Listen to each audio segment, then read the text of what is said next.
Can you believe it's almost here? Super Bowl 54.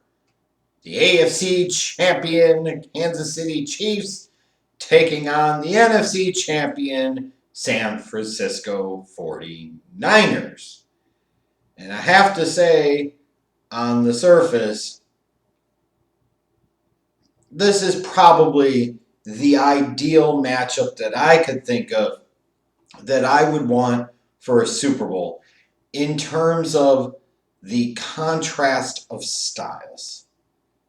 Now, you might say, if you're a more old school fan, you want to see two teams that run the football and play dominant defense and slog your way to a 13-10 Super Bowl. Then you'll have others that say, I don't care about defense. Let's just run and gun all up and down the field and have some 38-35 type of affair. What you got here is a true contrast of styles. The speed and the explosiveness of the Kansas City Chiefs offense, spearheaded by, I would assume someday, future Hall of Fame head coach Andy Reid. Sure, stacking up to be future Hall of Fame quarterback. I know it's early, but come on. Let's get real here. Patrick Mahomes, last year's league MVP. You got explosive weapons on the outside like Tyreek Hill. You got other guys like Travis Kelce, obviously, who's a stud himself. Solid offensive line. Guys with speed as well, like Sammy Watkins and Mecole Hardman. And then you got that great 49ers defense with that dominant front four. With number 2 overall pick, Nick Bosa. That's Defensive Rookie of the Year. Nick Bosa leading the way. You got DeForest Buckner, and you've got Eric Armstead and Dee Ford, and these guys can get after it consistently.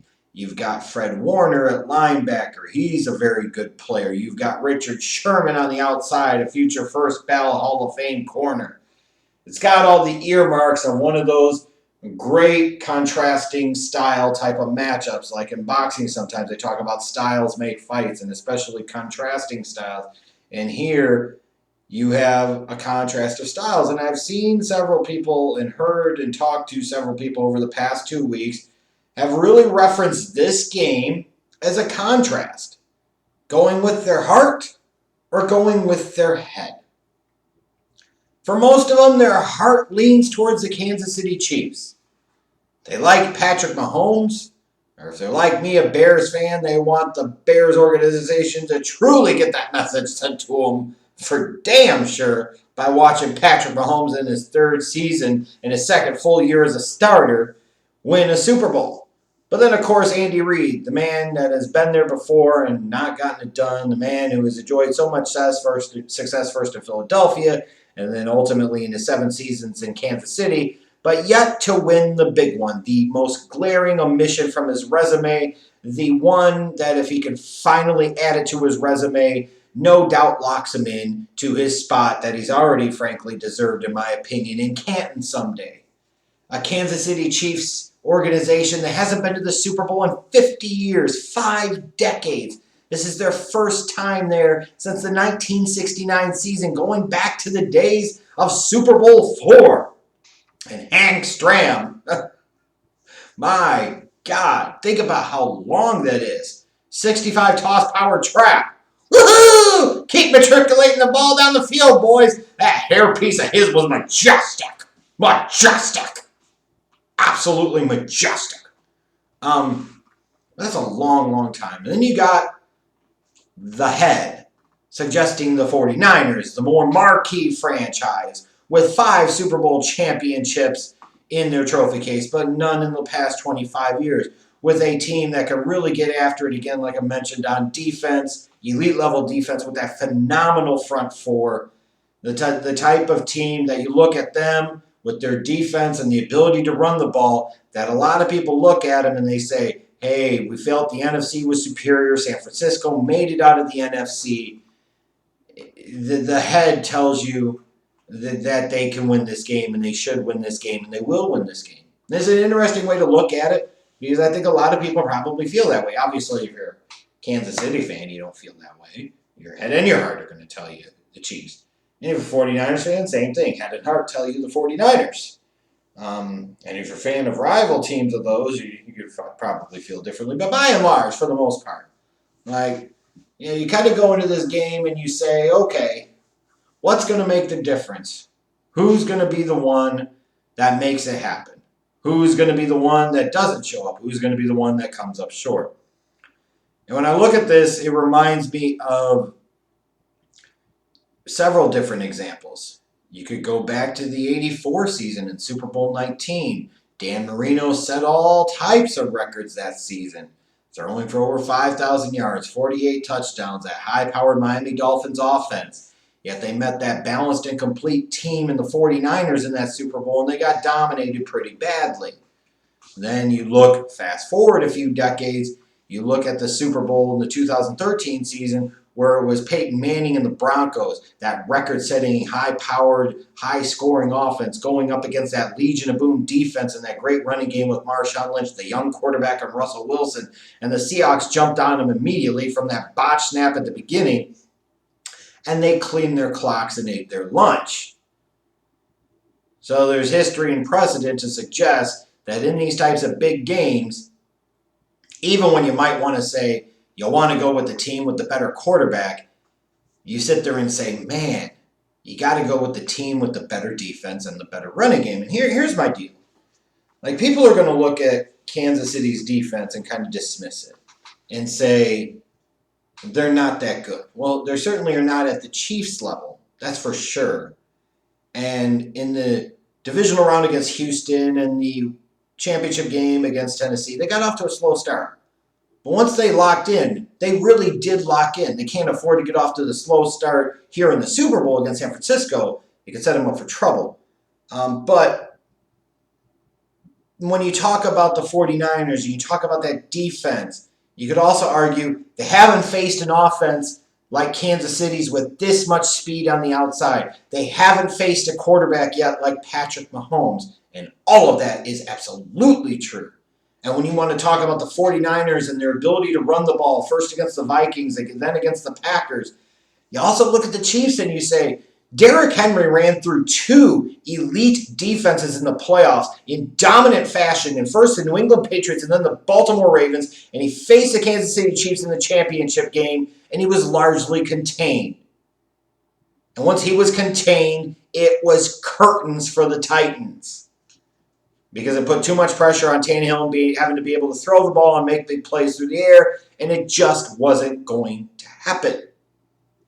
So if you're a Chiefs fan, or you've put money on the Chiefs, you're betting on the Chiefs, you look at recent history, specifically the AFC Championship game. Certainly the Titans are not in the same stratosphere as the 49ers this season. I'll grant you that. That's for damn sure. And Garoppolo's a better quarterback than Tannehill. But Derrick Henry is also a better running back than Raheem Mostert and Tevin Coleman and so forth. But they did work. They did business by limiting Derrick Henry's opportunities and yardage on the ground, and it made all of the difference and allowed the Chiefs to win relatively comfortably. So, let's not be too dismissive of the Chiefs and their defense, because you look at their offense and you say, man, they're the type of unit that once they lock in, you see it. It's over. And they will put up points. They will hit big plays. They make explosive plays. Whereas you look at the 49ers, their style is a little more conducive to having to get out to a little bit of an early lead and then allowing the defense to get after the opposing quarterback, being able to control the clock, keeping the ball out of the opposing team's hands, and running the football. And if you're a 49ers fan, you have to hope your team gets out to an early lead, because if they do not, it could spell disaster. And it's not just me trying to knock on Jimmy G. It goes beyond that. It really does. Because the 49ers stylistically and talent-wise are not built offensively to get into a shootout and succeed with the Kansas City Chiefs. What's going to make the difference in this game? Is it going to be which quarterback plays better on the biggest stage of them all? Is it Patrick Mahomes or is it Jimmy Garoppolo? If anything, it's kind of exciting, to have two fresher faces, two younger quarterbacks in this game that has been dominated so much by Tom Brady and other veterans over the years. It's nice to see some fresh blood in there. It certainly is. I look forward to this game a lot, though. Although I worry that it could either be one of two things. It could be, on the positive, one of these incredibly thrilling types of Super Bowls where it's back and forth, and it comes down to the last possession, or it's a one-sided kind of wipeout blowout like you saw a lot in the 80s and early 90s in the Super Bowl when the NFC was kicking the crap out of the AFC every year, because it was nice to do those things in the AFC, but when you played the big boys in the NFC, it just did not matter. Just did not matter. And I look at that and I say, there's that chance that San Francisco's defense could just be too much for Andy Reid and Mahomes and the Chiefs. They could get on top of them early, get some pressure on Mahomes early. They might have some way to bracket coverage on Tyreek Hill, because Richard Sherman's going to have to cover in this game at some point. You just can't play cover 3 all the time. Otherwise, you will get roasted at some point. But you worry that that defense is going to contain Kansas City early on, and Kansas City defense will give up some points, and now the Chiefs are trying to come back against this 49ers defense, which is an entirely different thing. Or on the flip side, you look at it and you say, okay, the 49ers defense is great, their front four is outstanding, they can run the ball, but the Chiefs are going to strike early, they're going to strike often, and they're going to get up big, and they're going to keep coming, and meanwhile, Jimmy G and the 49ers passing game, even with George Kittle and Emmanuel Sanders kind of born, like they just don't have enough weapons. They're just not going to have the firepower. Shanahan being the quality play caller he is, it's just not going to make a difference. And it'll be a blowout on that side. That's my fear, is that this game ends up being a blowout one way or another. I certainly hope it isn't. I look at this game and I say, okay, who's going to win? And in these types of situations, generally, I would lean towards the team with the better head coach and the better quarterback. It is typically a safe play, isn't it? You know, at some point in time, playing great defense and being able to run the ball is not enough. And let's be realistic here. To me, Patrick Mahomes is no Peyton Manning type, where if you get on him early, he's automatically going to fold like a house of cards. Patrick Mahomes is the type of kid, he doesn't know any better. He's going to keep coming, he's going to keep slinging, he's going to keep firing. You're going to hit a big play to Travis Kelce. You're going to hit a big play to Watkins or Cole Hardman or especially Tyreek Hill. Like, big things are going to happen here. I just got to go with the Kansas City Chiefs. I think it's going to be something like 27-16. Do I feel incredibly confident about that pick? No. Do I love this matchup for the Chiefs in terms of going against that 49ers front four? No. But do I necessarily love this matchup for the 49ers defense going against all this speed that the Kansas City Chiefs have and the stud they have at quarterback in Patrick Mahomes? Hell to the no.